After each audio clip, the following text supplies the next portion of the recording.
Konnichiwa, Konnichiwa. selamat siang semuanya. Jadi sebelum saya mulai, perkenalkan, Hajime Maste, Tashiwa Taufiku desu. Saya Taufik. Dan pada siang hari ini yang akan memandu jalannya kelas daring ini ya. Nah, yang tentunya pasti nanti kita akan membahas tentang huruf kata. Nah, kemarin kan minasan semua sudah belajar tentang huruf hiragana pastinya ya. Nah, sebelum masuk ke katakana, tentunya minasan semua sudah mempelajari video yang sudah diberikan. Mungkin ada yang kesusahan atau mungkin ada yang sudah hafal. Coba silakan berikan tanggapannya terlebih dahulu. Siapa yang ingin memberikan, misalkan langsung saya mau bertanya, itu nggak apa-apa sebelum nanti kita review tentang katakana. Oke, silakan siapa yang mau bertanya. Apakah tidak ada? Iya, mungkin belum ada yang ditanyakan. Nah, langsung saja kita masuk ke penjelasan lagi ya, walaupun sebenarnya sudah dijelaskan melalui video. Nah, di dalam huruf Jepang itu ada huruf hiragana dan huruf katakana. Tentunya nanti juga ada kanji ya. Tetapi untuk mempelajari kanji, kita harus paham terlebih dahulu untuk huruf hiragana dan katakana. Nah, yang paling pokok adalah hiragana terlebih dahulu, baru katakana. Nah, tentunya minasan sudah lihat kan perbedaannya antara huruf hiragana dan huruf katakana. Nah, di huruf hiragana itu terjadi seperti banyak lengkungan ya. Sedangkan di huruf katakana ini seringnya ada lebih ke garis-garis yang tidak melengkung ya. Jadi ya garisnya itu kayak lurus ataupun miring, seperti itu nggak ada lengkungannya. Nah, untuk huruf katakana ini digunakan untuk apa? Nah, huruf katakana ini digunakan untuk kata-kata serapan dari luar negara Jepang. Tentunya yang dipakai adalah dari bahasa Inggris. Nah, tidak hanya kosakata itu juga, tapi seperti contoh yang paling nyata adalah nama dari minasan semua ya. Karena saya yakin nama minasan semua itu tidak ada yang pakai kanji gitu kan. Tidak ada juga yang pakai hiragana. Nah, disitulah fungsinya dari huruf katakana. Oke, sampai di sini ada yang ingin bertanya terlebih dahulu? Silahkan kalau mau bertanya coba angkat dulu atau kirim emoticon dulu, melambaikan tangan.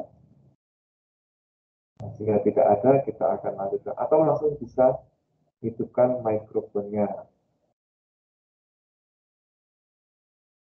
Saya beri waktu. Siapa yang mau bertanya? Oke ya, saya rasa ini nggak ada yang bertanya. Atau semua sudah jelas. Nah, setelah minasan kalian belajar semua, belajar tentang huruf hiragana, sebenarnya sama di huruf katakana ini ya. Dimulai dari katakana basic yang berjumlah 46, terus katakana maru dan peng-peng, terus katakana lanjutan, yaitu kombinasi dua huruf katakana. Sebenarnya sama dengan huruf hiragana, tetapi cuma hurufnya yang berbeda. Nah, untuk awalan kita akan coba untuk ke hiragana basic terlebih dahulu. Nah, kita akan coba saya skin terlebih dahulu. Nah,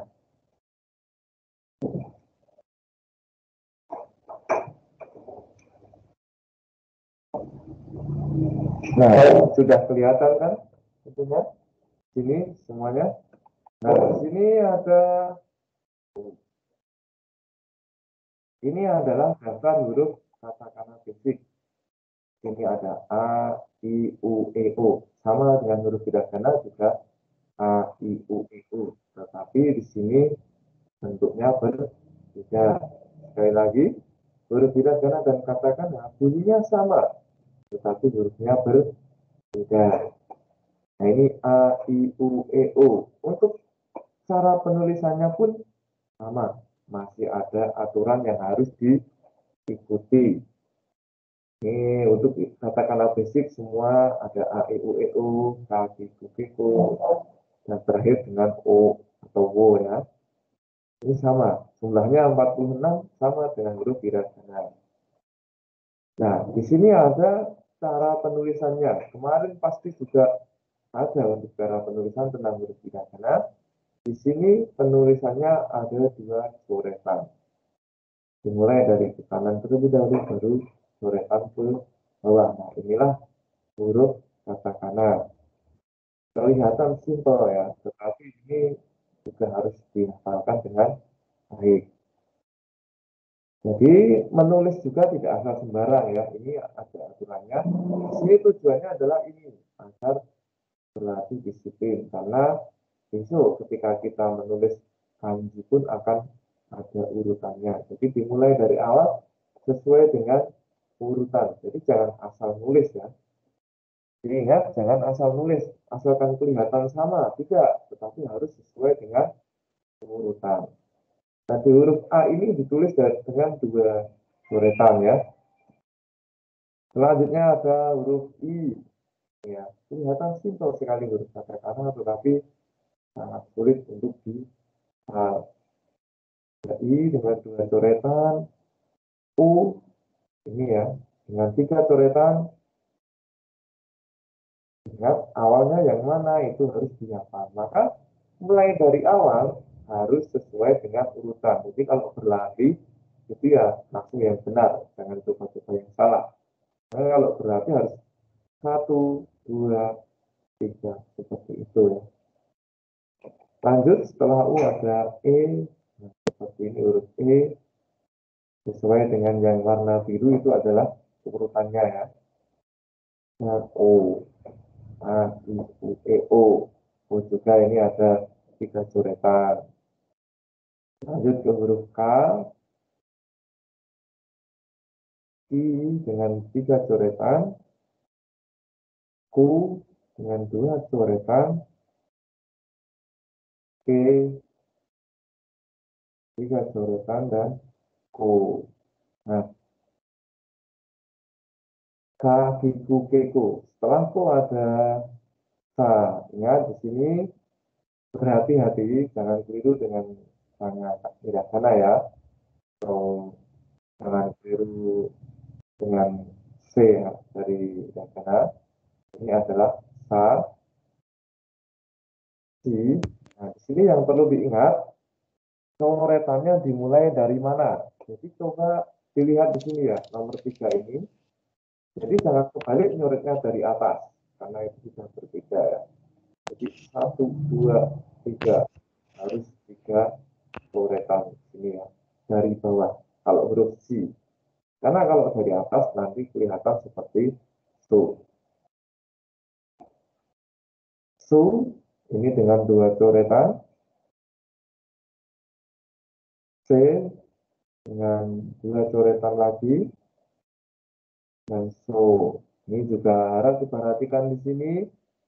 So itu 1 dicoret dari atas. Ya. Kalau dicoret dari bawah, nanti dia akan menjadi M. Ya. Jadi ingat, ini harus dicoret dari atas. Jadi jangan terbalik ya. Mungkin ini agak di bintang-bintang karena ini ada yang hampir mirip dan kelihatan sama.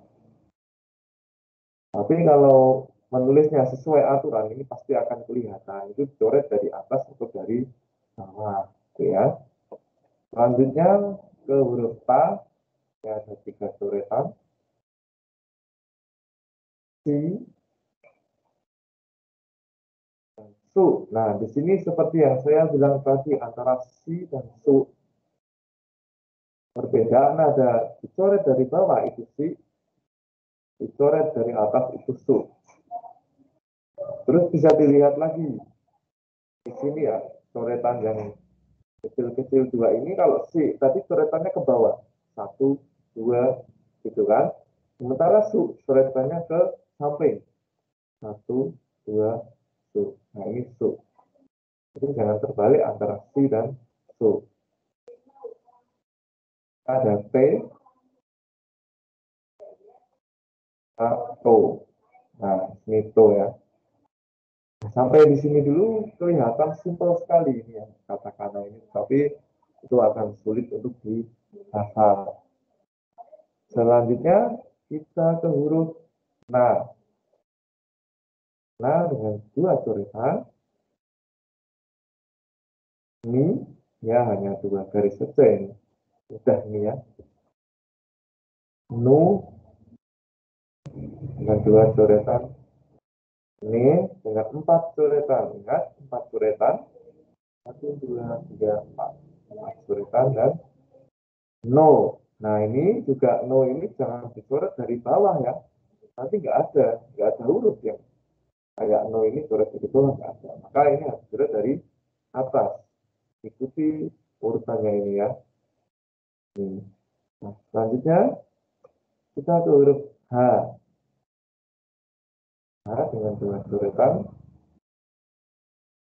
Hi juga samping dulu baru ke vertikalnya. Samping dulu. Nah, hi, fu. Fu dengan satu coretan.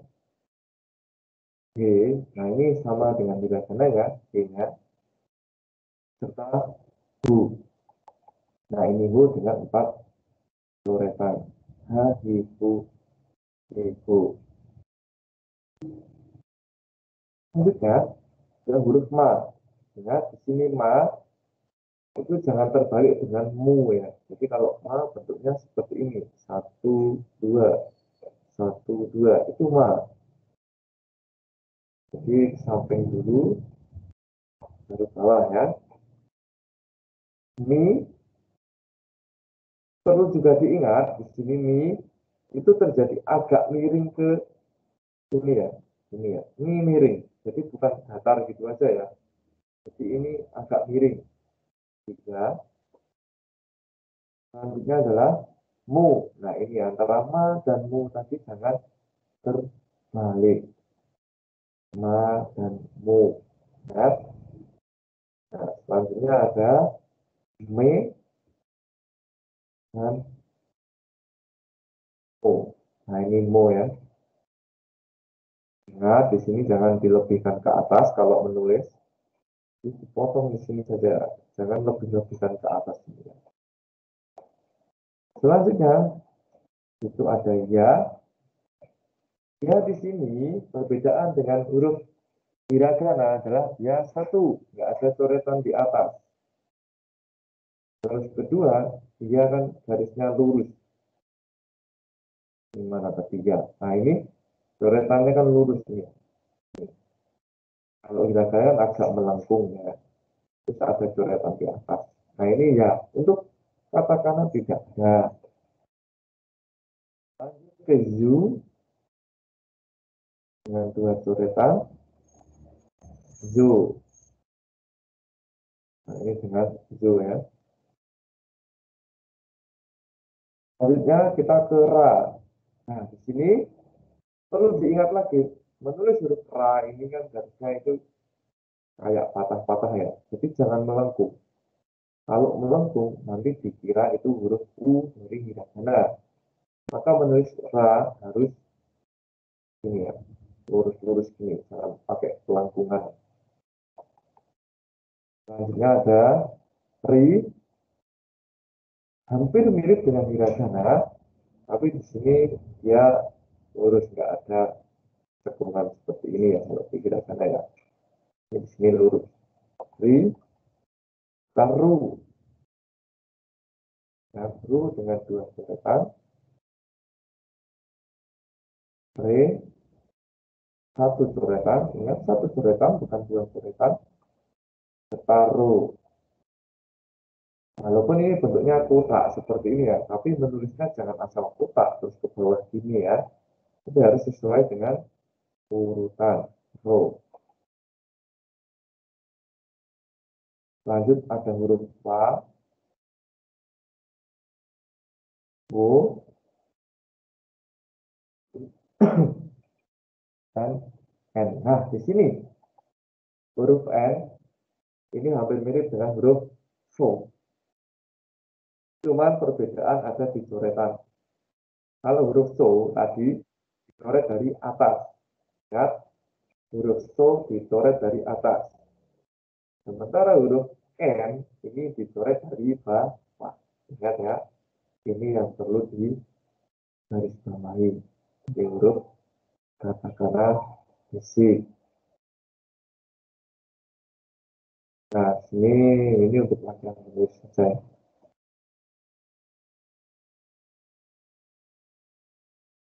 Oke, mungkin ini dulu kita tentang huruf katakana basic. Jadi di sini saran saya hafalkan terlebih dahulu ini ya. Jadi karena ini adalah dasar dari huruf katakana berikutnya. Nah, sampai di sini dulu. Mungkin ada yang ingin bertanya, silahkan bisa langsung menghidupkan mikrofonnya. Oke, saya tunggu atau mungkin bisa melambaikan tangan ya, seperti ini. Saya akan melambaikan tangan. Nah, ini saya sudah melambaikan tangan ini ya. Oke, siapa yang ingin bertanya atau sudah jelas semua, silahkan. Akan saya beri waktu sebelum lanjut ke materi berikutnya.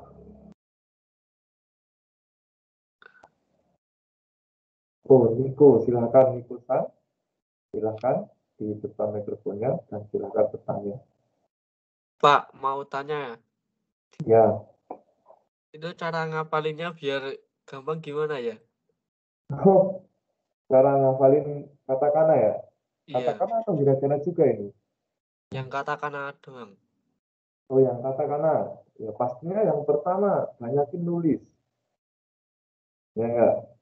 Menulis itu pun ada berbagai cara ya. Mungkin saya bisa pastikan pertama, kamu belajar menulis itu pasti urut, ya kan? A, I, U, E, O, K, Q, K, K, gitu kan? Nah, Iya. jika kamu rasa itu sudah lancar, gitu kan? Coba kamu bikin yang acak. Jadi jangan urut gitu, acak. Coba kamu bikin nanti bikin kolom, terus kamu tulis ini. Misalkan Oh, langsung K, Kiku gitu ya. Jadi acak, jangan urut A, I, U, E, O gitu. Jadi acak, coba kamu menulisnya acak. oh ya. Itu satu cara. Terus ada cara lagi. Bisa kamu bermain kartu ya. Jadi kamu bikin itu kartu, katakana, terus kayak kartu remi itu aja ya. Kamu taruh di lantai, kamu mau ambil huruf yang mana gitu. Kalau mungkin punya teman yang masih belajar, silahkan, itu malah membantu sekali ya. Jadi kalian bermain kartu dengan temennya pakai flashcard gitu kan. Ini huruf apa, ini huruf apa itu. Seperti itu saja. Mungkin itu masih tergolong cara yang efektif. Nah mungkin jika kamu punya cara yang lain, silahkan. Kayak yang simpel saja dan mudah. Seperti wallpaper handphone. Itu bisa kalian ubah dengan huruf katakana. Teks di handphone juga bisa kamu ubah ke masukan Jepang gitu kan. Jadi mulai sekarang jadikan semua tempat itu untuk belajar. Kalau kamu itu di kamar itu kalian tempelin tuh ya, kayak tabel dasar untuk tidak jangan kata-kata seperti itu. Oke, itu hanya saran saja untuk yang mungkin untuk ikosan atau mungkin jika berguna bagi yang lain ya silakan. Dan jika punya cara yang lebih bagus silakan dipakai karena cara seperti itu belum tentu bisa masuk ke kalian semua, tapi berguna untuk saya atau mungkin cara saya berguna untuk kalian, tapi cara kalian tidak berguna untuk saya. Jadi yang penting sesuaikan dengan kemampuan diri kalian sendiri. Oke, Niko-san, ada yang ingin ditanyakan lagi? Udah, Pak, itu doang. Makasih, Oh, Pak. yang lainnya silakan. Nah, saya minta Andarisa, silakan kalau mau bertanya. Eh, permisi. Jadi saya mau bertanya nih, kalau misalnya penulisan nama itu menggunakannya katakana apa hiragana? Nah, jadi seperti yang sudah saya jelaskan tadi, untuk nama itu memakai huruf katakana. Karena nama kalian semua orang Indonesia itu kan nggak ada huruf kanjinya kan. Nah, seperti itu. Maka itu dinamakan sasrapan. Maka nama kita ditulis pakai kata kanan. Oke, yang dipasang. Kalau misalnya nama yang orang Jepang yang asli itu hiragana berarti ya? Kalau nama orang Jepang asli itu pakai kanji. Jadi mereka itu pakai kanji kalau orang Jepang asli ya. Kecuali emang namanya orang Jepang, tapi dia itu lama tinggal di Amerika, terus dikasih nama John Sagawa gitu. Nah, Johnnya nggak ada kanjinya gitu. Tapi Sagawanya ada. Atau Tanaka John itu kan. Michael Tanaka itu yang Michaelnya tidak ada itu huruf kanjinya, tetapi Tanakanya ada seperti itu. Mana teknik dasar?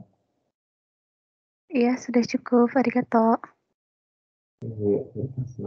Selanjutnya siapa yang mau bertanya lagi tentang kata-kata fisik? Karena sebelum dilanjutkan.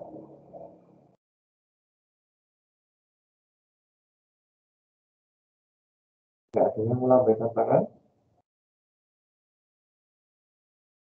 Oke, kalau nggak ada, mungkin bisa kita lanjutkan ya untuk yang berikutnya.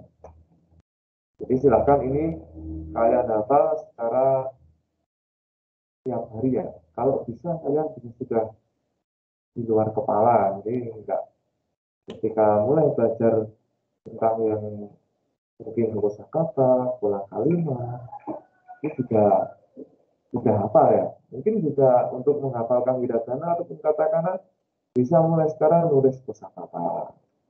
Terserah apa yang kalian paham tentang kosakata bahasa Jepang. Kalau tidak ada yang melambaikan tangan, mari kita lanjutkan untuk yang berikutnya adalah katakana yang ini sudah ya. Nah,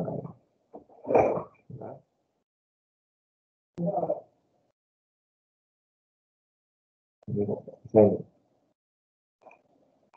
Nah, ini di sini kalau di sini ada latihannya ya. Ini seperti contoh untuk ini kan. Nah, ini contoh untuk kosakata dari yang menggunakan katakana sendiri.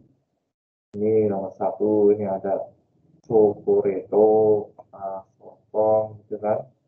Ini akong, dua, dua itu dari door, pintu dari bahasa Inggris, gitu kan.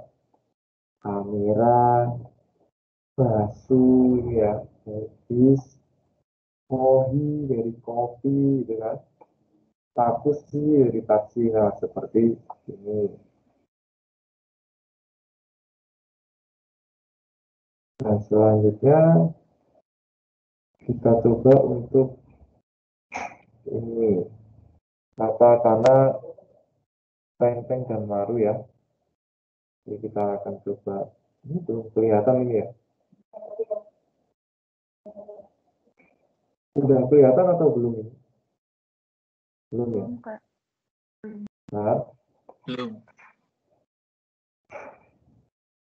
coba saya carikan dulu. Ini suaranya ini langsung.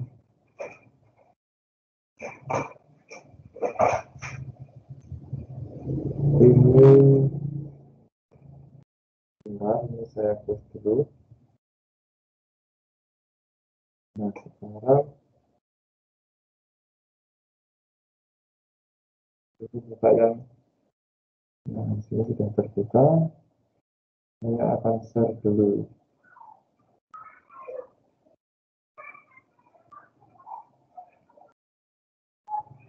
Nah, ini ya, sudah kelihatan kan? Nah, ini Udah. untuk katakanlah lanjutan. Jadi, seperti hiragana, katakanlah sudah mengenal yang namanya peng-peng dan maru. Ya, peng-peng itu kan titik, peng-peng maka dua titik gitu ya. Maru itu lingkaran, maka itu dinamakan maru. Nah, ini di sini ini namanya peng-peng dan maru. Mungkin sudah belajar ya kemarin. Nah, di sini juga hurufnya sama dengan hiragana yang digandeng dari maru. Pertama tentang K. Huruf K katakana ditenteng, ditambahin dengan tenteng, pojok kanan atas, itu menjadi huruf G, gitu ya. Nah, ini sama dengan huruf hiragana fungsinya ya. K menjadi G, I menjadi G, gitu ya. U menjadi Gu, K menjadi G dengan tenteng, gitu kan. Go dari Ko dengan tenteng menjadi Gu. Nah, ini adalah Gagi, Gugiku, huruf-huruf yang menggunakan tenteng. Terus ada Za, Ji, Zu, Z, ya. C dengan tenteng, Zu, Dada lagi, Ji, Zu juga, D, Do. Nah, ini To dengan tenteng. Terus huruf H dengan tenteng ada Ba, I, Bu, I, Tu. Nah, ini ya. Ini adalah untuk huruf, ini kok ulang dari awal lagi. Nah, ini peng-peng dan maru ada Ga, Gi, Bu, Gi, Bu, Ya, Ji, ya, Zu, Z, Zu, dan lain-lain. Sampai ke huruf Ba, Ti, Bu, Ti, Tu. Nah, itulah huruf yang menggunakan teng-teng. Sementara masih ada satu lagi kombinasi dengan maru. Nah, maru itu hanya huruf milu saja menjadi huruf Pa, Pi, U, P, U. Nah, ini ya menjadi huruf Pa, Pi, U, P, U. Nah, itulah tentang huruf katakana yang menggunakan maru dan peng. Nah, sampai di sini dulu. Nah, ini ya. Akan ke dulu. Nah, ini ada contohnya ada T, Re, Bi. Nah, di sini menggunakan T, Re, Bi. Bi-nya I menggunakan tenteng. Nah, yang perlu digarisbawahi di sini, jika kalian ingin menulis huruf yang menggunakan tenteng ataupun maru, itu jangan sampai ketinggalan. Karena kalau ketinggalan tenteng dan marunya, itu sudah menjadi makna yang lain. Contohnya apa? Bisa dilihat di sini ada papaya. Nah, ini ya, jika kalian ingin menulis huruf pa, setelah menulis huruf H, kok nggak kalian kasih maru, kamu loncat ke huruf berikutnya, maka itu akan menjadi H, nanti lupa gitu kan. Maka jika ingin menulis pa, maka setelah huruf H, ini kamu tuh langsung kalian kasih maru. Seperti itu saja, itu hanya untuk mengingat saja, juga kehati-hatian. Nah, itulah tentang huruf katakana, tenteng, dan maru. Nah, seperti yang sudah tadi, sebelum kita lanjut, kita akan coba untuk bertanya lagi dari siapa saja yang ingin bertanya. Tanya. Seperti tadi lagi, silahkan melambaikan tangan tentang katakana, maru, dan teng-teng. Oke, akan saya beri waktu, silahkan. Silahkan melambaikan tangan atau bisa saja langsung menghidupkan mikrofonnya.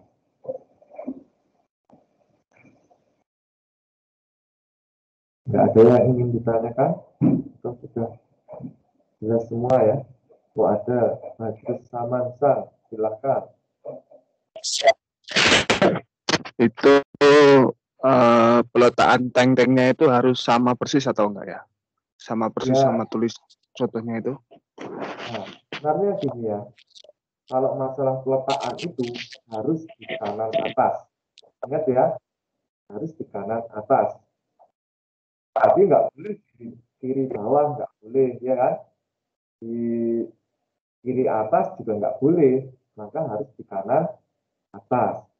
Terus juga masalah tank itu panjangnya juga nggak boleh panjang-panjang banget gitu ya. Tapi harus menyesuaikan dengan huruf yang kalian tulis karena itu termasuk ke golongan kerapian masing-masing dari menulis sendiri ya. Tapi yang jelas itu kalau teng-teng dan maru itu harus di kanan atas. Nggak boleh di kiri bawah, kanan bawah itu nggak boleh. Atau kanan atas itu nggak boleh. Seperti itu ya. Oke, bersama-sama. Oke, terima kasih. Oke, selanjutnya siapa lagi yang ingin bertanya? Silahkan lambaikan tangannya.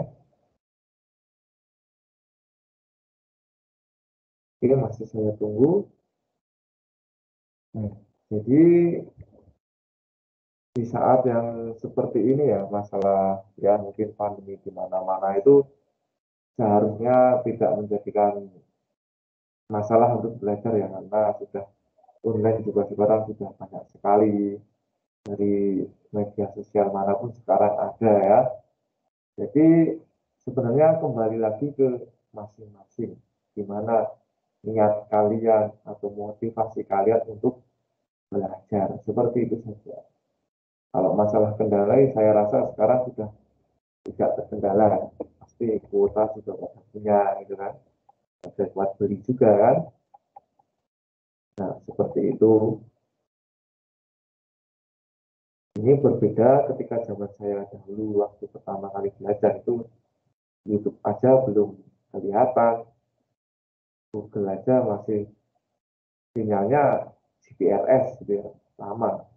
Nah sekarang sudah memasuki era yang digital, maka kembali lagi ke masing-masing bagaimana niatnya, motivasinya untuk belajar, seperti itu. Ya, nggak ada yang ingin bertanya? Nah, Niko-san, silahkan. Ini mau tanya Pak, yang B hiragana sama B katakana itu emang sama Bu? Iya, jadi he, hiragana dan katakana itu sama kan? Berarti memang Maka sama. iya sama. Jadi walaupun dia itu pakai teng-teng ya itu tetap di bacanya gitu kan. Atau pakai maru ya P mau hiragana katakana gitu. Tetapi kan nanti kita itu kan menulisnya itu kan dalam satu kosakata gitu kan. Misalkan kita sedang menulis tentang apa ya pakai P itu ya. Nah, jika misalkan kosakata bahasa Jepang, nah misalkan kita menulis tape gitu ya, tape kan dalam bahasa Jepang nggak ada kan gitu. Maka ya mau itu depannya harus ta, katakana, maka itu termasuk yang katakana gitu kan. Seperti itu, Niko-san. Oke, Iya Pak, ya makasih. ya. Selanjutnya, Yofi F. Siapa lagi nih yang melambaikan tangan? Silakan. Oke, siang Kak. Saya mau nanya, menurut Kakak ada anjuran atau misalkan pedoman khusus nggak untuk durasi belajar yang efisien dalam menghafal katakana ataupun hiragana gitu? Misalkan perharinya Minimal berapa lama? Oh, durasinya ya. Ini juga saya tampung dulu, terus ini Live siapa ini? Live Sang ini melambaikan tangan. Coba sekalian bertanya saja sekalian. Ini siapa ini ya? Kok ada ini ya? Nggak ada namanya, cuman siapa ini? Live ini ada dua ini. Oke, mungkin saya jawab dulu ya.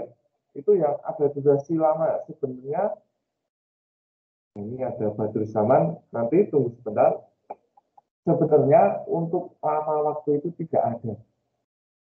Ataupun sehari berapa banyak itu tidak ada. Karena masing-masing orang itu kemampuannya berbeda. Ya enggak? Mungkin saya itu dulu belajar ini bisa 2 bulan baru hafal. Bisa 1 bulan baru hafal. Nah, kalau kalian bisa 1 minggu hafal, kenapa tidak gitu kan? Berarti kan itu kalian itu lebih semangat ketimbang saya dulu waktu belajar gitu kan. Nah, untuk masalah sehari harus berapa itu juga tidak ada himbauan.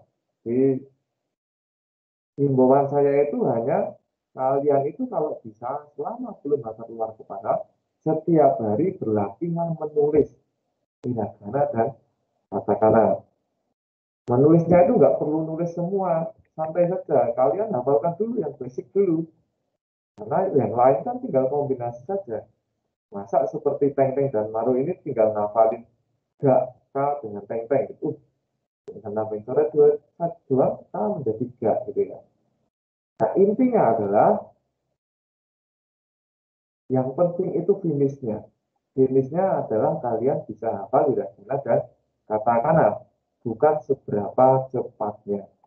Ya otomatis kalau cepat hafal berarti kan menguntungkan, kalian belajarnya lebih sebentar daripada yang lama. Tapi intinya adalah kalian finishnya sama, yaitu bisa hafal hiragana dan ya. Nah ini ada, oke. Selanjutnya Oke, pertanyaan makasih. berikutnya ada Badrus Samansan. Nah, coba. Mau tanya, ini kalau kosakata campuran katakana sama hiragana apa ada? Campuran Atau hiragana hmm, dengan katakana. apa Ada apa bisa teks. apa bisa dicampur gitu loh? Atau kalau katakana semua jadi kosakatanya gitu loh. Kalau hiragana ya hiragana gitu atau gimana? Terima kasih. Sebenarnya itu kalau hiragana ya hiragana, katakana itu kan. Ya enggak. Tapi ada satu Ya. kata itu yang namanya seksi gomu, penghapus, gitu kan. Gomu di situ kan dari karet. Ya enggak. Yang kesi itu kesi mas ya, menghapus, karet penghapus gitu kan. Nah, di situ menjadi satu kosakata yang namanya kesi gomu. Ya, tapi itu kan mempunyai makna sendiri-sendiri, tetap berawal dari dua kata ya, yang gomu dari karet itu katakana, kesinya penghapus itu dari hiragana gitu, karena itu sudah dua kata yang berbeda gitu. Maka sejatinya adalah itu satu kosakata itu kalau hiragana ya hiragana, katakana ya katakana gitu kan. Nah, contohnya misalkan tadi ada kosakata terebi gitu ya. Itu kan jelas satu kosakata televisi, terebi ya. Maka itu ditulis dengan kata-kata katakana semua. Nggak bisa T-nya pakai hiragana, R-nya pakai katakana, D-nya pakai katakana lagi, itu nggak bisa seperti itu ya. Oke, Tristan. Oke, terima kasih. Terus selanjutnya ada lagi atau tidak? Nah, jika tidak ada, dan saya lanjutkan terlebih dahulu ya. Nah, kan untuk katakana yang selanjutnya adalah, nah ini katakana lanjutan. Coba saya share dulu. Nah, ini katakana lanjutan.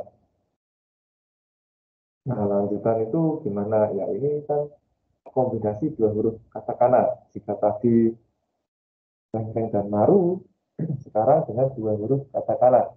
Sama dengan hiragana, juga menggunakan kombinasi dua huruf hiragana kan? Ini sama sebenarnya. Nah, yang perlu diingat ini ya, ini ki. Jadi semua itu berkonotasi ke ki dengan ya, yu. Jadi yang akhirnya i, ki, si, ya kan? Ini dengan ya, ki dengan ya, maka menjadi ya. Dan perlu diingat di sini ya-nya itu harus agak kecil dari huruf ki yang pertama. Jadi jangan sama. Kalau sama besarnya maka ini bacanya kia, bukan kia, tapi kia. Tapi kalau ingin menulis ya, maka ki dengan ya-nya agak kecil. Bahkan ini lebih kecil lagi nggak apa-apa. Di sini itu nggak apa-apa.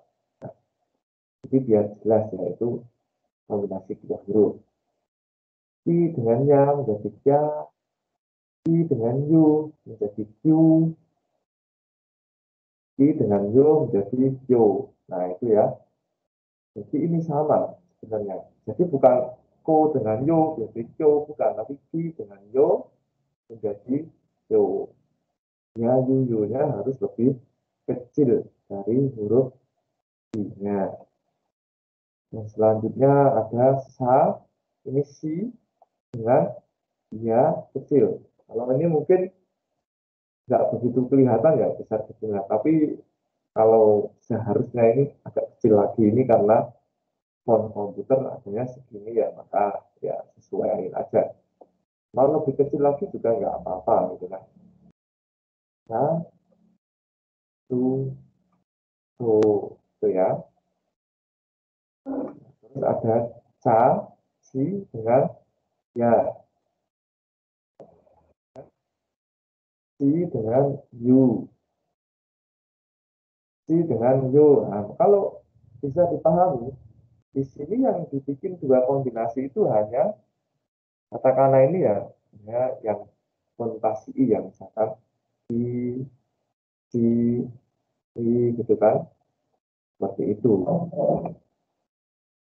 Nah, ada nya, ni dengan ya, nya, nu, itu ya. Selanjutnya ada lagi tentang dia, yu, dan yu. Ada mia, mi dengan ya kecil,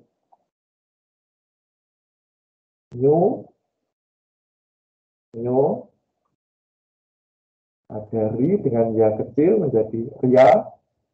Ingat ya, ria. Ini seperti ini ya tulisannya dalam rumahnya, bukan ri plus ya, tapi ria. Riu, rio,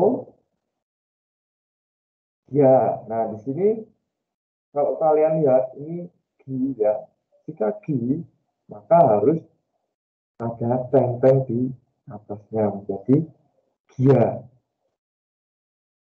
Yu, yu. Jadi kalau lupa menuliskan teng-teng, maka ya dia akan berbunyi kyo, bukan kyu, gitu ya. Dan di dalam kosakata nanti akan menjadi aneh artinya. Maka kalau mau menulis kyu ya jangan lupa teng-tengnya. Jadi ada ja, du, dan dia, yu, maka dia, yu, maka bi tambahin dengan yo kecil. Ada pia, yu, yo itu kan. Maka ini juga ingat marunya jangan terlewatkan. Kita letaknya ada di kanan atas marunya ya. Ini sudah kelihatan kan? Ya, ya. Nah, selanjutnya, nah, sini ada juga tentang ini ya, cara penulisan katakana kombinasi dengan su kecil. Nah, jika kemarin di hiragana sudah ada pastinya su kecil ya. Berfungsi untuk apa? Untuk konsonan double. Di sini ada contohnya machi, machi. Ya kan? Ini kan ma su kecil dengan ci.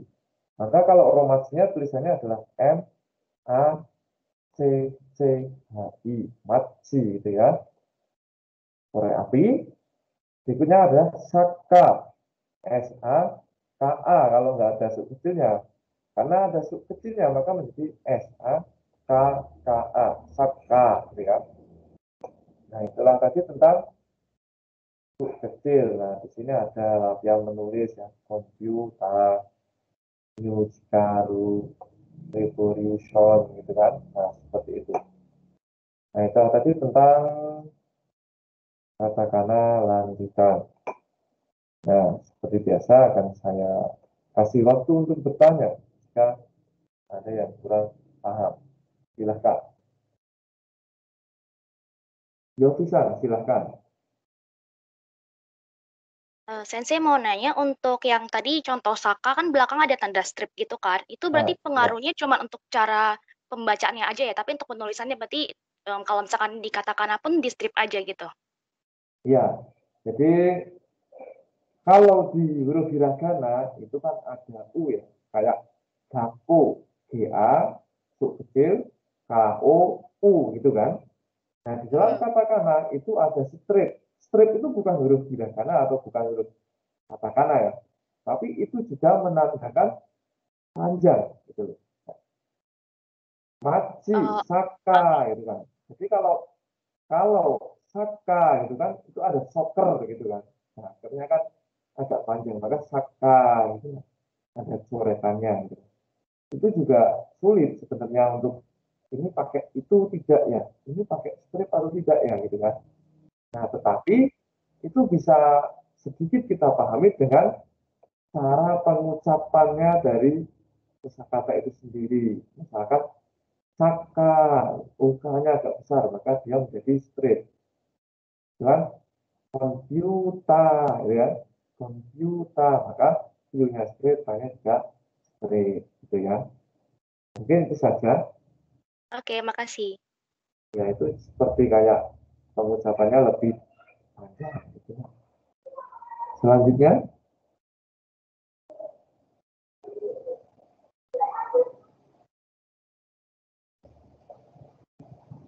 nah mungkin dengan sudah belajar katakana ini kalian pastinya bisa menulis nama sendiri. Tapi ingat, nama sendiri itu juga susah. Nah, kalau mudah ya kayak ini namanya Niko-san gitu ya. Niko itu ada semua hurufnya gitu kan. Nah, kalau namanya ini siapa ini? Aprilia. Coba mau tulis gimana? Huruf pri nggak ada. P2 juga nggak ada gitu kan. Maka itu bisa disesuaikan dengan pengucapannya. Orang Jepang itu kalau menuliskan nama itu kan kadang disesuaikan dengan pengucapannya. Apuriria karena oli tidak ada di dalam bahasa Jepang maka ri-nya menjadi ri. Maka apuriria gitu kan. Misalkan namanya ini ada Sri, namanya menjadi Suri gitu ya, seperti itu. Kalau nama ini Erika itu sih mudah ya.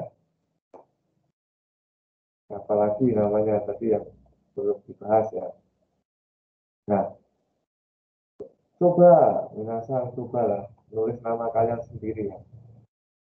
Nanti kalau ada yang belum bisa, boleh bertanya ataupun boleh juga nanti cari-cari di internet ya. Karena ini waktunya terbatas hanya 1,5 jam. Oke, Yofi-san. Nah, ini V ya. Sorry, Sensei mau nanya lagi. Kalau misalkan nama saya kan pakai V D itu kan nggak ada di misalkan huruf Jepang kan, berarti itu harus diubah ke B, P, atau bagaimana alternatifnya? Ya, jadi sebenarnya gini ya, di dalam katakana, karena kan dia kan memuat bahasa yang banyak sekali ya tidak, dari berbagai negara gitu kan. Nah sebenarnya itu ada tambahan katakana. Jadi katakana itu bisa berkembang karena kan nama dari orang di luar negeri itu kan banyak sekali ya. Jadi tidak misalkan ini baru Indonesia saja, coba yang namanya dari India, dari Rusia itu kan, itu sebenarnya ada banyak tambahan huruf katakana ya. Nah sebentar ini baru saya carikan gimana filenya ini.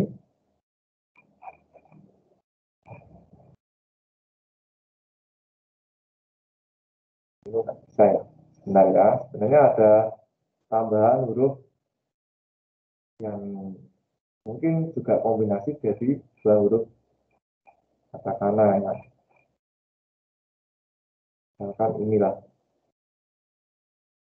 ini nggak bisa ya. Nah di sini misalkan, nah ini saya coba bisa ini, saya download dulu. Mana ini downloadnya ini? Saya coba desktop. Nah, saya akan buka dulu tadi filenya di mana. Bentar ya, saya carikan dulu. Ini kita pakai apa ini?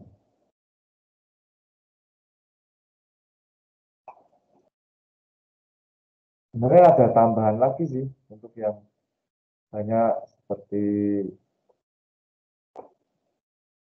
ini ya. Sebentar akan saya sharekan screen-nya.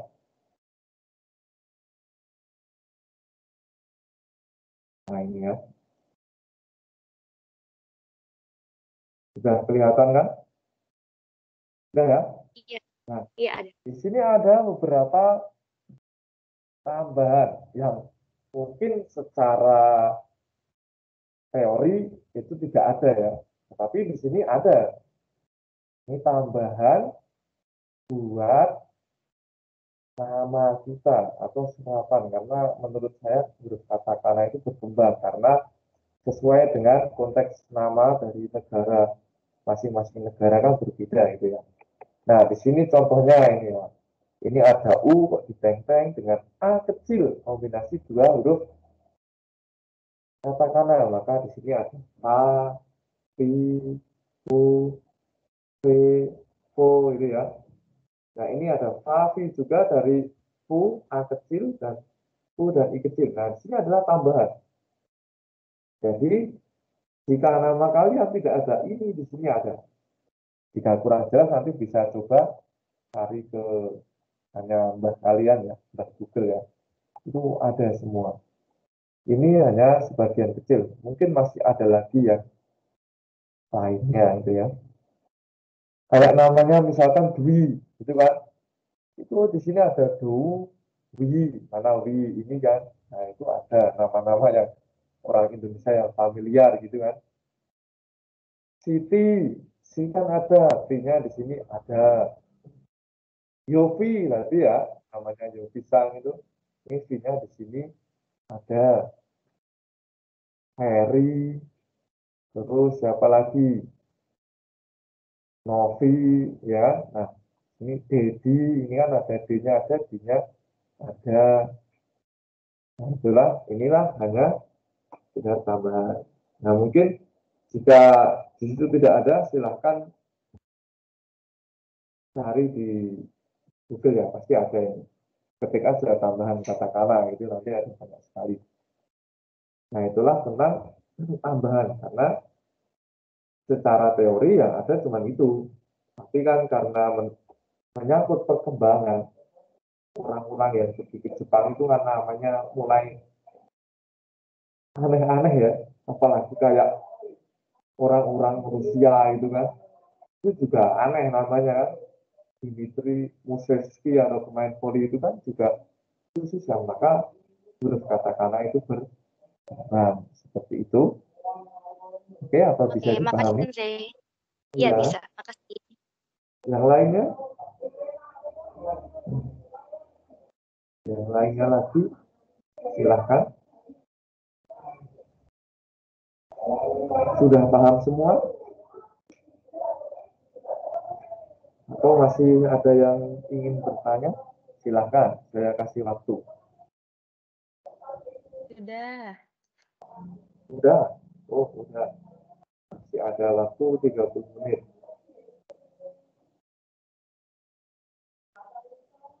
Nah, jadi setidaknya Minasang semua itu bisa menulis namanya sendiri. Ya, paham ya? Bisa menulis namanya sendiri. Nah, beruntung namanya yang simple ya. Kayak Eka, Niko, itu tergolong nama yang simple itu ya.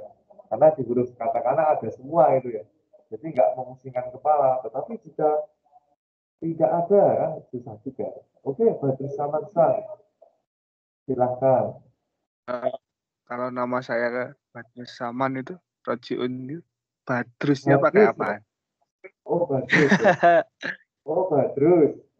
Ini kok ada penampakan 2 orang tadi ya. Ngapain tuh 2 orang itu? Oke ya, kalau Badrus kita tahu nih, itu nggak ada di dalam bahasa Jepang ya katakanlah. Maka kita ambil dari cara bacanya. Konotasinya lari ke U. Maka Badrus, Badurusu, gitu kan?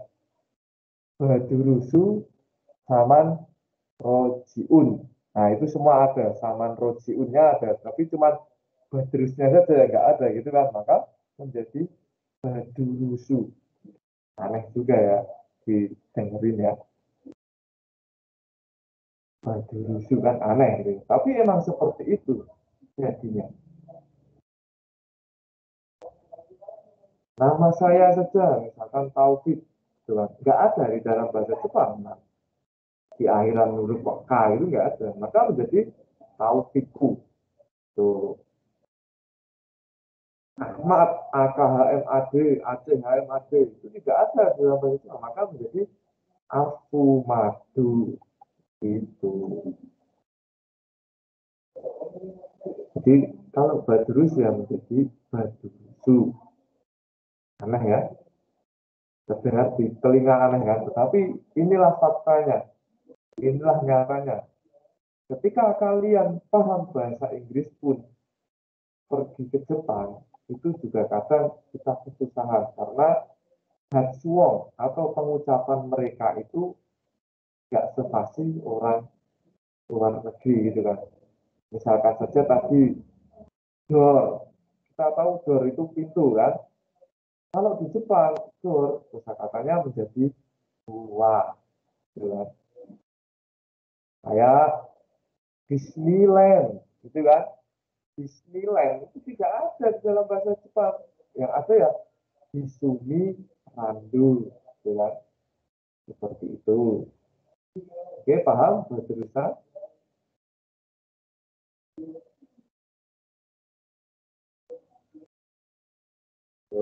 Paham bahasa.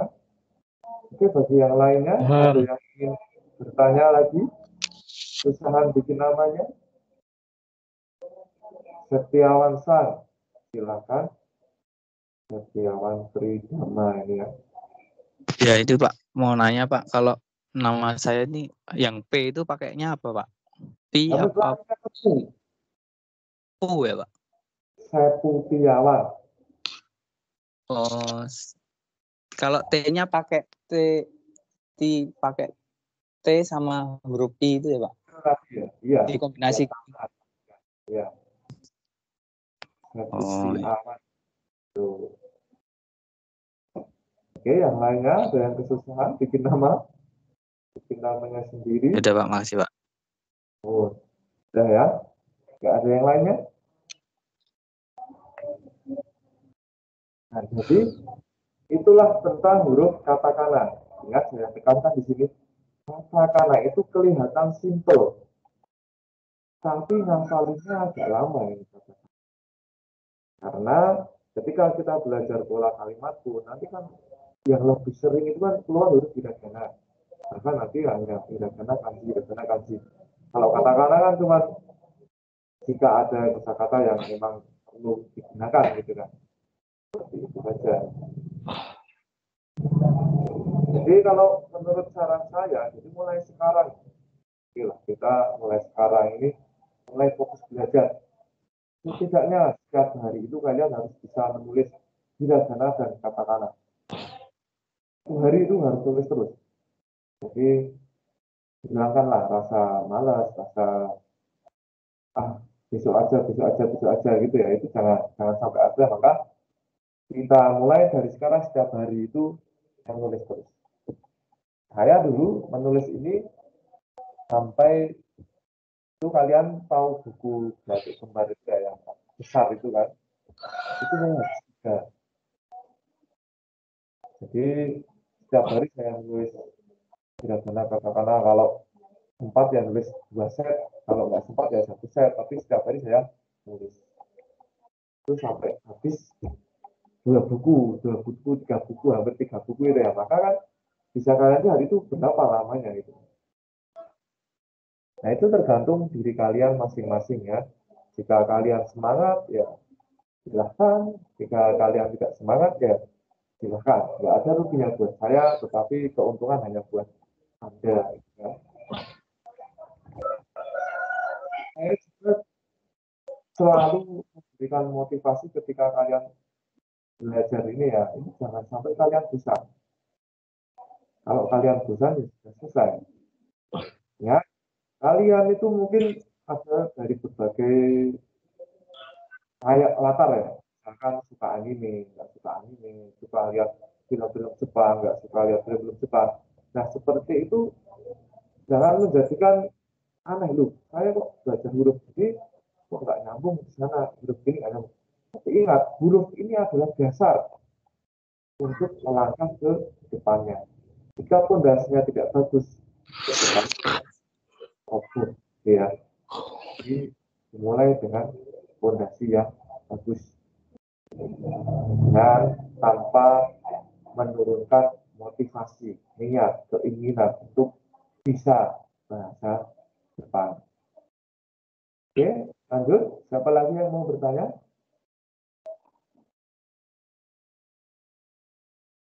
Nah, karena ini tinggal berapa menit lagi ya. Silahkan jika ada yang ingin bertanya. Karena materi yang perlu dibahas sudah dibahas semua sebenarnya. Sebenarnya ini akan jadi tanya jawab saja sebenarnya. Oke, jika tentang materi sudah nggak ada yang ingin ditanyakan, sudah paham, silahkan tanya apapun boleh. Selama saya bisa jawab, saya akan jawab.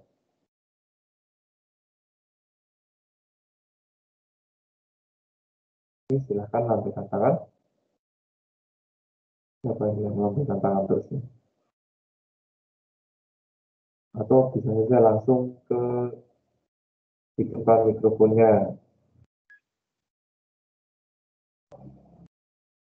Kalau masih bingung juga, saya ini belajarnya kok nggak nyantai-nyantai, saya ini belajarnya kok nggak hafal-hafal.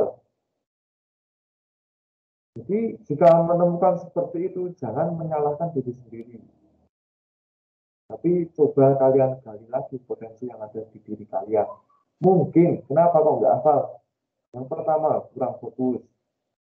Yang kedua, niat dan minatnya nggak ada. Yang ketiga, cara belajarnya yang kalau tentang cara belajar itu saya nggak bisa membantu. Silahkan temukan sendiri cara belajar. Lihat. Nah, ada yang ingin bertanya?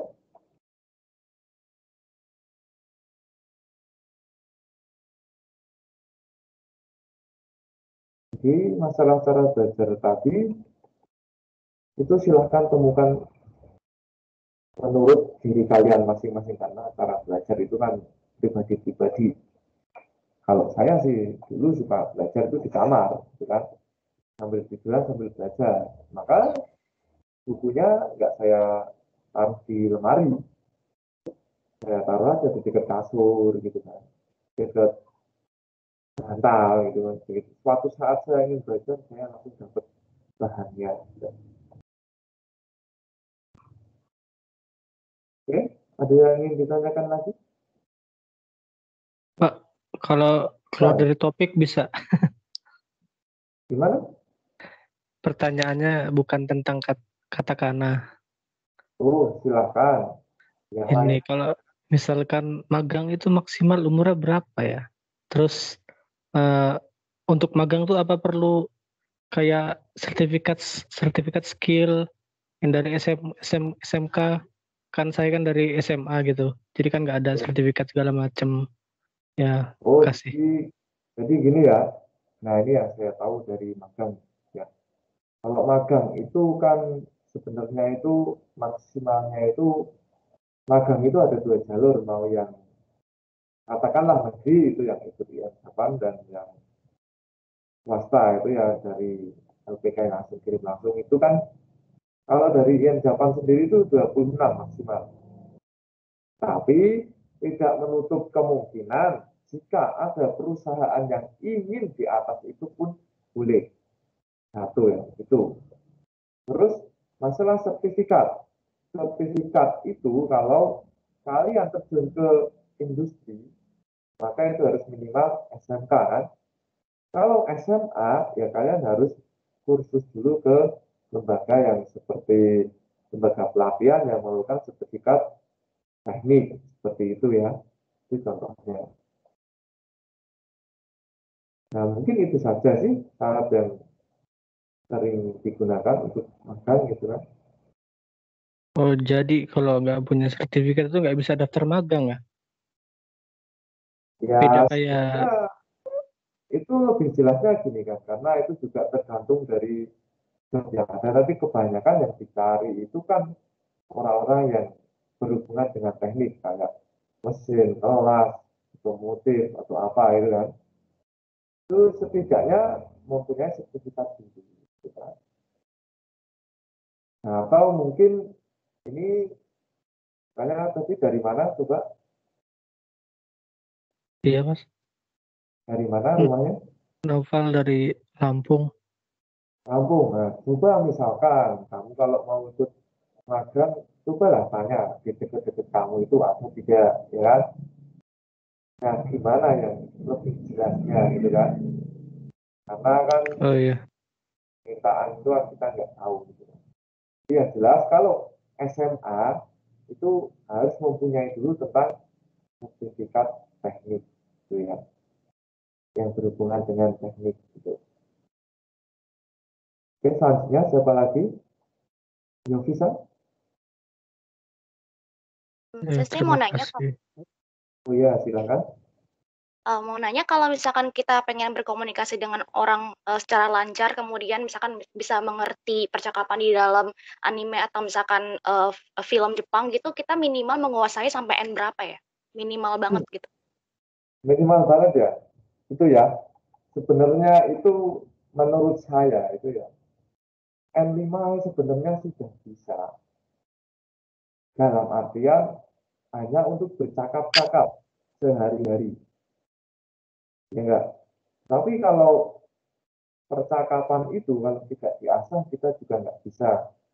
Ini sebagai contoh saja. Kalian nggak punya N5, N4, N3. Tapi ketika kalian belajar N5, N4, N3 itu kan hanya sertifikat saja. Kalian lolos, oh ini Nihongo Fisika. Saya lolos N4, N5, N3 itu kan. Kalian mengerjakan itu, kan kalian nggak ada percakapan. Yang ada kan kalian mengerjakan, saya mendengarkan, saya tulis jawaban, tinggal lingkarin aja. Ya enggak? Maka percakapan itu tidak harus ditentukan dengan kamu harus, kalau punya sertifikat N5, kamu pasti sudah bisa, belum tentu. Jadi semua itu tergantung dari pengalaman kalian. Ya, oke lah, dapat sertifikat N5, itu kalian diakui, oh saya sudah pernah belajar bahasa Jepang. Tapi kalau untuk bercakap-cakap itu setidaknya N5 itu bisa buat bercakap. Tapi dengan syarat kalian mungkin punya teman Jepang, sering bertanya-tanya, itu kan, sering ngobrol dengan orang Jepang. Karena kalau mau menjadi aktif, bahasa Jepangnya kalau menjadi aktif itu kalian harus ada lawan bicaranya. Kalau cuma belajar saja, kalau kalian belajar sampai N3, nggak pernah ngobrol dengan orang Jepang saja, itu percakapan kalian nggak akan bagus. Gitu. Nah, seperti itulah belajar yang kita dapatkan secara langsung di Jepang, yaitu percakapan dengan orang Jepang. Gitu ya. Oke, Kalau paham? gitu kan, iya, kalau gitu misalkan perbedaan paling signifikan dari N4 ke N5 selain kosakata, kanji, dan lain-lainnya apa yang paling membedakan lagi? Membedakan lagi, oke, kita bahas dulu dari N5. N5 itu kan sebenarnya dasar ya, mulai dari hiragana, katakana, terus pola kalimat, kanji pun yang mudah-mudah, simple gitu kan. Nah, di situ juga pasti sudah dipelajari tentang ya kosakata sehari-hari seperti selamat pagi, apakah kamu baik, kamu sehat, gitu kan. Cuacanya gimana, baik, buruk, ya enggak, seperti itu pasti sudah dipelajari gitu kan. Itu untuk N5, sekitaran segitu. Untuk N4, nanti polanya lebih berkembang. Karena pola kalimat di dalam bahasa Jepang itu banyak sekali. Jadi pola-polanya itu banyak sekali. Nah, otomatis ketika kita dari N5 naik belajar ke N4, otomatis kan pengetahuan kita itu bertambah gitu kan. Kalau untuk secara batas signifikannya itu sebenarnya nggak ada sih menurut saya. Tapi cuman pengetahuannya kita saja yang lebih banyak gitu ya. Nah, seperti itu saja menurut saya. Karena sekarang kita tahu kadang, oh ini kanji N5, ini kanji N4, ini kanji N3. Bahkan di soal, di tes pun itu belum tentu. Mana ada yang kanji yang kita nggak tahu sama sekali keluar. Gitu. Jadi kayak kita itu persiapan ujian, kita kan mempersiapkan sebanyak-banyaknya. Nah, masalah yang keluar itu ya gimana kan kita nggak tahu. Jadi kalau beruntung ya keluar yang mudah. Kalau keluar yang nggak tahu kan kita kesulitan juga. Nah, seperti itu saja. Tapi ingat, jika kalian masih baru belajar, kok langsung menuju ke anime, itu sudah bahasanya sudah lain. Kayak R5 aja kamu belajar ke anime itu masih kesusahan. N4 juga kadang masih kesusahan. N3 itu baru mungkin sudah banyak yang mengerti login. Karena apa? Karena di anime itu kan digunakan bahasa sehari-hari di Jepang gitu kan. Bahkan ada yang bahasa yang konotasinya agak kasar gitu kan. Seperti itu. Jadi kalau anime itu ya kalian akan temukan maksud dari anime itu ketika kalian belajar dari mulai level dasar naik terus ke tingkatan berikutnya gitu seperti itu. Oke, makasih. Oke, berikutnya siapa lagi yang ingin bertanya? Nah, sebagai gambaran saja tadi ya, saya dulu belajar di Indonesia sekitar 4 bulan bahasa Jepang. Sampai ke Jepang pun yang belajar 8 bulan, sampai ke Jepang pun saya belum langsung bisa ngomong. Saya hanya menjadi orang yang pasif. Jadi kalau orang Jepang ngomong, saya tahu. Tapi saya mau ngomong, saya masih bingung. Tapi lama-kelamaan membutuhkan waktu sekitar 4 bulan sampai 6 bulan. Nah itu saya sudah mulai mencoba ngomong, dengerin ngomong. Lama-lama juga terbiasa. Maka seperti kosakata itu keluar sendiri saja. Gitu. Nah itu sebagai gambaran saja. Nah mungkin di sini kan tujuannya mempelajari bahasa Jepang ini kan berbeda-beda. Ada yang, oh saya ingin bisa ke Jepang. Oke. Ada saya itu berusaha ingin apa ya, lihat anime tanpa subtitle gitu. Wah, ya. Oh saya ingin kuliah di jurusan bahasa Jepang. Sekarang saya baru belajar itu ada. Maka dengan latar yang berbeda itu pun nanti tanggapannya akan berbeda seperti itu. Tapi yang pasti Kalau belajar itu nggak bisa langsung di atas, harus mulai dari bawah terlebih dahulu. Gitu ya. Seperti itu. Ya, ada yang ingin ditanyakan lagi? Kak, ini tips untuk ini sih Kak, buat ngapalin kanji. Kadang kanji itu kan lebih mudah dipahami artinya gitu, artinya paham ini, cuman cara pengucapan konyominya kadang lupa gitu. Oh, gitu ya. Nah, ini masalah klasik ya. Ini masalah klasik. Kalau ini saya kasih satu gambaran saja ya. Kanji, kalau mau hafal, mau bisa, ya udah kalian hafalnya aja kosakatanya. Jangan ngafalin unyomi-konyominya. Unyomi-onyominya kalau kalian hafalin, itu bikin stres. Karena kamu terlalu fokus dengan unyomi dan kunyomi, kadang satu kosakata yang simple itu pun kalian masih harus mikir dulu. Ini dibaca unyomi atau kunyomi. Kalau dibaca unyomi, ini. Kalau dibaca kunyomi, ini nggak jelas gitu. Nah, bagi yang belum paham tentang unyomi dan kunyomi, jadi kanji itu kan ada dua cara baca ya, cara baca Cina ada cara baca Jepang. Nah itu menurut saya baiknya kamu itu nggak usah menghafali tentang unyomi dan kunyominya. Untuk pemula lebih baik itu kalian menghafalkan satu kosakata. Entah itu terdiri dari beberapa kanji, tapi kalian hafalin satu kosakata. Enggak. Nah, mungkin di sini bisa ketik. Nanti akan saya share. Oh, ini nggak bisa ngetik ya di sini. Oke, mungkin itu dulu ya, karena masa unyomi dan kunyomi itu kalau mau asing ya, mau hafal banget itu ya silahkan ke sastra Jepang, pasti nanti pembahasannya lebih detail. Ya. Oke, selanjutnya Aprilia Sang ini ya. Ini mau bertanya atau tidak? Ya, Pak, saya mau bertanya, bagaimana menuliskan nama saya karena dikatakannya tidak ada L-nya. Nah, L-nya itu diganti menjadi ri. Li kan pasti permasalahannya. Oh iya, Maka error itu misalkan li yang menjadi ri. Kalau la yang menjadi ra gitu kan. berarti ri-nya double ya, Pak? Atau Iya, bagaimana? iya, apuriria gitu. Oh iya, oke. Terima kasih, Pak. Oke, selanjutnya siapa lagi? Masih ada waktu sekitar ya, 3 menit, 4 menit. Jadi dimanfaatkan sebaik mungkin. Kalau kanji tadi emang saya selalu memberikan syarat, hafalkanlah satu kosakata. Jadi kanji itu kan satu kosakata gitu kan. Kalian hafalin itu aja. Oh ini kanji Jepang. Oh ini kanji buku.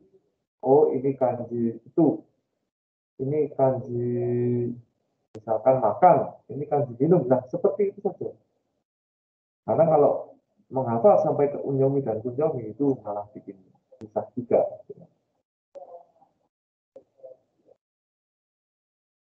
Oke, selanjutnya ada yang ingin bertanya lagi?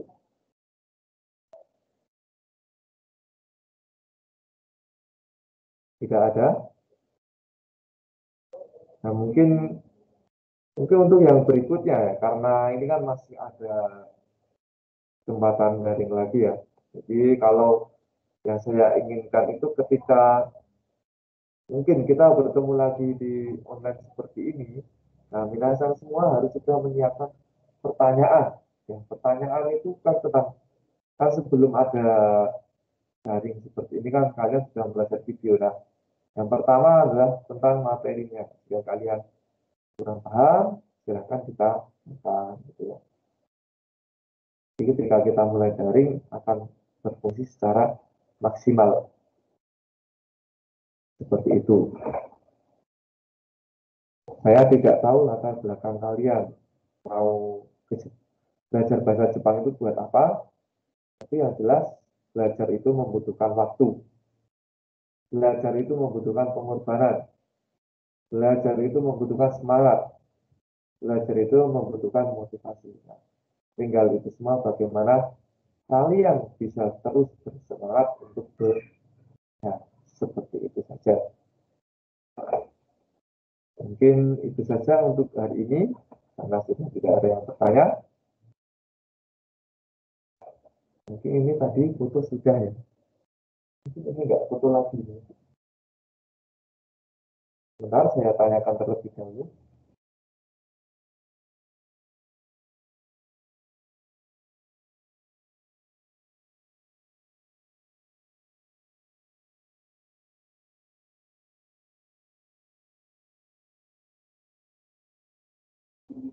Oke ya, karena tadi masih sedikit sekali ketika awal kita untuk berfoto. Nah, sekarang kita akan foto lagi. Coba kalian hidupkan kameranya, karena saya ingin tahu sebenarnya itu saya berbicara dengan siapa ya. Kalau nggak ada kameranya ya mungkin itu robot atau apa ya. Oke, silakan hidupkan semua kameranya dan kita akan berfoto sebentar. Dan ini Mas teman saya sudah bersiap. Yang lainnya mana? Nah, ini baru ada. Ini yang lainnya masih banyak yang belum. Nah, ini banyak. Oke. Kameranya dihidupkan. Sudah? Sudah siap?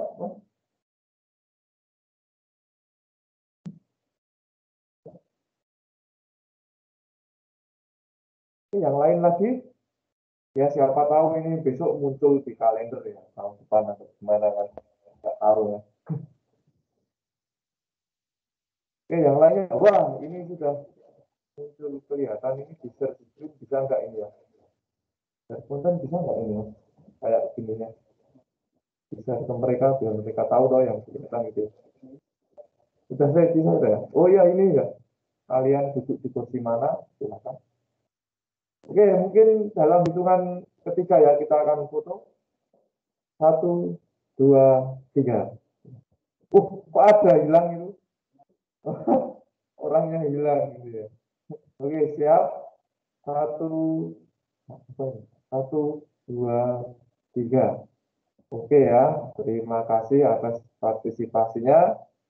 Dan kita mungkin bisa bertemu lagi di materi online yang berikutnya. Jangan lupa tetap semangat dan terus belajar. Oke, sampai jumpa pada kesempatan berikutnya dan saya akhiri. Terima kasih atas kerjasamanya. Arigatou gozaimasu. Yoroshiku Thank you, onegai Sensei. shimasu. Otsukare sama.